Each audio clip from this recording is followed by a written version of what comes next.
김건희 특검이 통일교 의혹 사건을 경찰에 넘기면서 뇌물죄와 정치자금법 위반 2개 혐의를 모두 적시한 것으로 YTN 취재 결과 확인됐습니다. 경찰 수사전담팀이 적용 가능한 혐의를 검토해 공소시효를 판단할 것으로 보이는데 그 중심에선 윤영호 전 통일교 세계본부장이 수감된 구치소를 찾아 접견 조사도 진행하고 있습니다. 경찰청에 나가 있는 취재기자 연결해 보겠습니다. 조경원 기자. 예, 경찰청에 나와 있습니다. 네, 특검이 경찰에 보낸 그 이첩 서류에 뇌물죄와 정치자금법 위반 2개 혐의를 적시해둔 것으로 확인됐다고요? 예, 그렇습니다. 어제 김건희 특별검사팀이 통일교 의혹과 관련해 경찰에 이첩한 서류에는 정치자금법 위반과 뇌물죄 이 2가지 혐의가 모두 적시된 것으로 파악됐습니다. 이에 따라 경찰은 이 2가지 혐의 가운데 어떤 혐의를 사건 관련자들에게 적용할지를 판단할 것으로 보입니다. 23명 규모로 구성된 경찰청 중대범죄수사과 전담수사팀은 현재 사건 기록을 보면서 법리를 검토하고 있습니다. 전담팀 관계자는 의혹과 관련된 인물들에 대한 소환 조사를 최대한 빠르게 할 수 있도록 일정을 조율하고 있다고 밝혔습니다.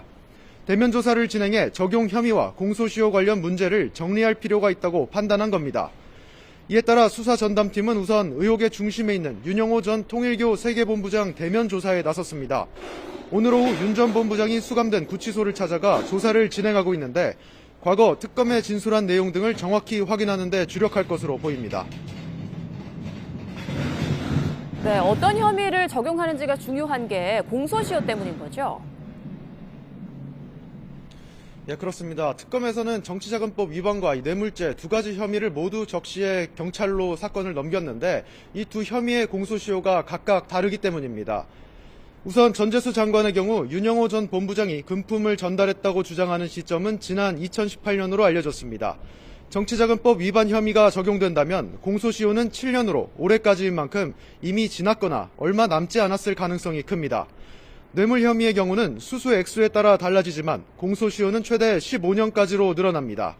공소시효가 얼마 남지 않은 죄목으로 판단될 경우를 대비해 경찰은 수사에 최대한 속도를 낼 것으로 보이는데요. 관계자들은 소환 조사하면서 최대한 빨리 공소시효 문제를 판단할 것으로 보입니다. 네, 마지막으로 금품 수수 의혹이 있는 여야 인사들과 관련된 내용도 짚어주시죠.